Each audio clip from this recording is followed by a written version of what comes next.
Mesdames et messieurs, bienvenue pour ce grand numéro d'équilibriste mental en compagnie de Tête à Tête avec son âge, sa profession, son hobby, sa chanson préférée.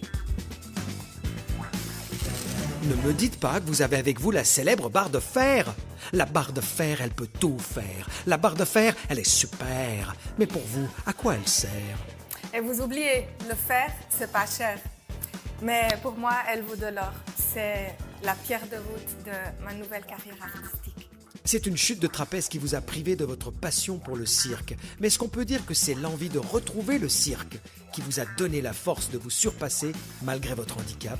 Oui, c'est sûr. C'est l'amour et la passion du cirque qui m'a donné des ailes et m'a permis de briser ce qu'on me disait qui était impossible.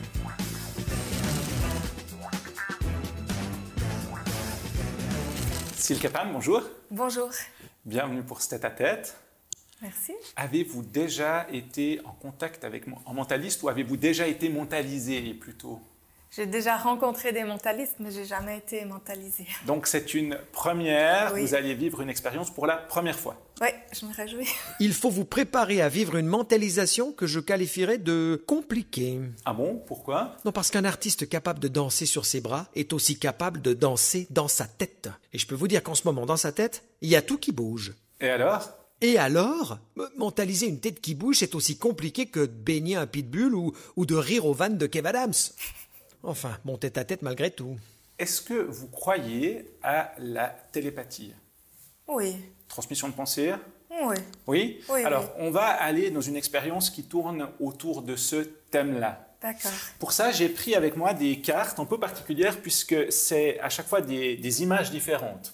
D'accord? Ouais. Ça peut être des objets, ça peut être des bouts de paysage, enfin, je vous laisserai les découvrir. Oui.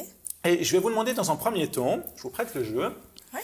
vous allez choisir deux images. Une image qui pour vous a une signification négative, vous la déposerez ici, Oui.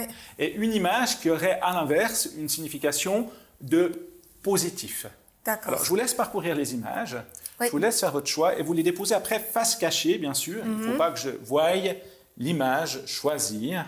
Pendant que Silke a choisi ses cartes, à vous de choisir parmi ces trois réponses laquelle est la bonne. De quelle couleur est le bracelet de montre à Nicolas?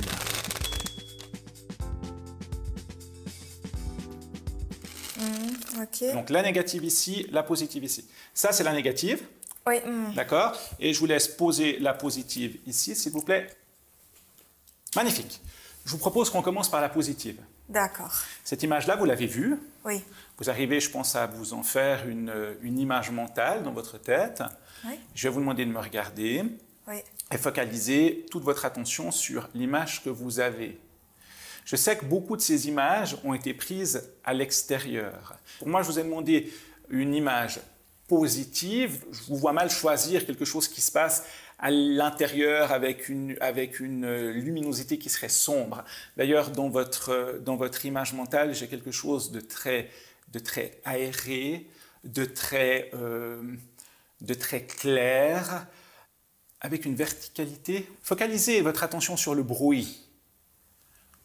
Alors, il y a un bruit bizarre. Vous êtes en pleine nature, il y a un bruit d'espèce de va-et-vient. Regardez-moi. Vous êtes en face d'un monument, c'est juste ce que je dis. Hauteur, une tour. Ok, je vous vois sourire. Pour le positif, vous avez choisi un phare au bord de la mer. Oui. C'est juste. C'est juste. Je retourne, je regarde. Ok, magnifique. Alors, maintenant le négatif. Ouais. Faites-vous une image mentale. Ouh. Alors, il y a quelque chose qui s'est rétréci instantanément. C'est-à-dire, là, j'avais quelque chose de très étendu. Là, tout à coup, je me suis retrouvé dans quelque chose qui fait comme ça. Et je vous vois en face d'un objet. Vous avez un objet. Mentalement, touchez cet objet. C'est froid. Vous me faites comme ça avec la tête. Oui, ne dites rien. Vous m'avez fait comme ça avec la tête. Vous m'avez dit oui. Ne dites plus rien. Manipulez mentalement. Alors, j'ai dit un objet. Manipulez cet objet. Avec vos mains, touchez-le. Il y a des arrondis. Il y a quelque chose qui bouge. Il y a une espèce, quelque chose qui est comme une vis ou ça serre. Où il y a... Ah, j'ai reconnu la carte. Rien que dans la description que vous en faites avec les mots, j'ai reconnu. Vous avez choisi une carte qui fait un espèce de un serre-joint ou quelque chose comme ça. On peut serrer du bois ou on peut... J'ose regarder la carte? C'est juste. C'est juste? Ok. Oui. Alors, est-ce que j'ose vous demander pourquoi celle-ci a une notion négative pour vous? Parce que ça me donne la sensation que ça m'empêche de bouger et que ça me presse et que j'ai plus la liberté de choisir comment je veux être. Ok, donc ça résonne en vous par rapport à vous en tant que personne? Oui. D'accord. On va aller plus loin maintenant. Je vais vous demander, Silke, de fermer les yeux, s'il vous plaît. Vous allez vous concentrer sur ma voix. Je vais vous demander d'imaginer que vous remontez dans le temps et que vous vous retrouvez dans votre enfance. Et que vous êtes avec une amie proche. Vous êtes en train de passer un bon moment avec cette amie, peut-être dans un village, dans une ville. Et vraiment, une fois que pour vous, vous avez cette amie en tête, vous pouvez la voir, vous pouvez l'appeler mentalement par son prénom, vous savez exactement où vous êtes, vous ouvrez les yeux et vous me regardez. D'accord. Vous avez quelqu'un, vous pensez à quelqu'un maintenant dans votre tête. On est d'accord? Oui. Ok, je vais vous demander l'âge que vous aviez quand vous étiez avec cette personne. 9-10 ans? 9-10 Oui, ans? On est oui. d'accord, 9-10 ans. Ok. Je vais essayer de définir où vous vous trouvez. Regardez toujours dans votre tête si vous êtes dans un petit village ou si à l'inverse vous êtes dans une ville ou comme ça. Prenez conscience des bâtiments, des maisons, du bruit qui vous entoure. Ok, pour moi il y a un peu d'agitation quand même. On va imaginer qu'à un moment donné, vous êtes avec votre ami, vous vous baladez et puis à un moment donné vous tombez sur le nom de la localité. Vous l'avez en face de vous. Prenez la première lettre de la localité dans votre tête. Vous avez la plaquette en face de vous avec les lettres. Prenez la première lettre puis vous me regardez. Le L. Oui. Oui. Ok, bah, je vous ai vu tout de suite. Hein. Vous avez souri immédiatement, donc d'accord. Oui, parce que vous m'impressionnez. La deuxième lettre. Vous me regardez toujours. Oui. Le A. On continue. Je vais vous demander de syllaber l'ensemble du mot. Première syllabe. Deuxième syllabe. Troisième syllabe. Vous êtes à, encore une fois, le mot, répétez-le dans votre tête. Vous êtes à Lausanne? Oui. Ok.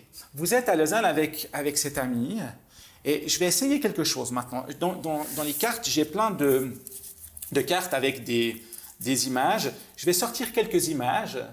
Et vous me direz si ces images vous parlent par rapport à votre ami, s'il y a des choses qui se retrouvaient que vous faisiez ensemble ou qu'il y a des images qui ont une signification pour vous avec cet ami. Alors attendez, je regarde comme ça en les passant. Est-ce que ces images-là, pour vous, ont du sens ou vous parlent? Est-ce qu'il y a des choses qui vous diriez, je suis avec mon ami, il y a des images qui vous disent quelque chose? Celle-ci? Ça, d'accord. et ça aussi. Que les deux là? Aussi celle-là. Aussi le faire. D'accord. Ouais. La fenêtre, pourquoi? Je poussais un petit peu mon amie à être courageuse et audacieuse. Et puis, je me mettais sur le bord de fenêtres très hautes dans les immeubles pour faire de l'équilibrisme. Puis, je voulais qu'elle soit aussi comme moi. Alors, vous preniez des risques en hauteur. C'est ça. D'accord. La botte? Moi, je marchais toujours à pieds nus quand j'étais enfant. Je supportais bien tout. Et puis, mon ami avait les pieds très fragiles et je voulais l'habituer à marcher aussi à pieds nus. En fait, je lui faisais faire des exercices de fortification. Donc, on a marché dans des buissons épineux. Et puis moi, j'étais dans mon trip d'être forte, sauvage et tout. Puis tout à coup, elle a commencé à pleurer parce qu'elle avait plein d'épines dans le pied. Puis ça m'a tout cassé, mon jeu. Alors, c'est assez drôle parce que ces cartes, pour moi, en regardant le jeu...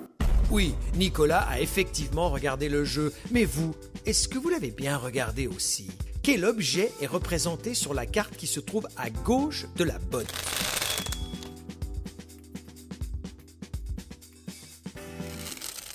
Pour moi, c'était une évidence que c'était ces cartes que je devais choisir. Et je pense que cette évidence, est-ce que vous pouvez, dans votre tête, s'il vous plaît, appeler toujours mentalement votre ami? Vous l'appelez et vous l'appelez encore. Et par son prénom, bien sûr, je vais vous demander de regarder les cartes et regarder s'il y a une signification pour vous entre son prénom... Ah ouais! Ah ouais, mais j'avais même pas remarqué ça. Est-ce que vous pouvez me dire, parce que vous me dites « ah ouais » comme ça, mais expliquer ce qui se passe? Oui, en fait, il y a des lettres. J'avais pas remarqué que ces objets formaient des lettres. N-A-T-H-A-L-I. Oui. Nathalie. Oui, Comment s'appelle votre amie? Nathalie. Nathalie. Oui. Pas de hasard, tout était là. Vous êtes doué. Bravo. Merci infiniment, Silke. Et surtout, merci d'être un si bel exemple de courage et de persévérance dans l'adversité pour tout faire pour se reconstruire et pour aller bien. Oui, on va continuer. Ça, c'est de la mentalisation comme on l'aime. De la mentalisation réalisée par un mentaliste motivé par sa mentalisation. Surtout quand il doit mentaliser. Merci, mais il pourrait en être autrement. Évidemment, vous auriez pu être distrait par la barre de fer de Silke Pan et en pleine mentalisation avoir envie, je sais pas moi, de faire du golf ou du jardinage. Comment c'est possible? Non mais vous le faites exprès. Je vous rappelle qu'avec la barre de fer, on peut tout faire. Que ce soit un club de golf ou un tuteur à tomates. Tout faire. On peut quand même pas faire la cuisine. Un rouleau à pâtes. Un sport qui fait vomir. La pole dance. De l'hypnose. Une matraque. J'en reste bouche cousue. Du crochet. Un grand merci pour votre fidélité. Et n'oubliez pas que le mot de la fin, il est beau comme le mot pina colada. Une paille.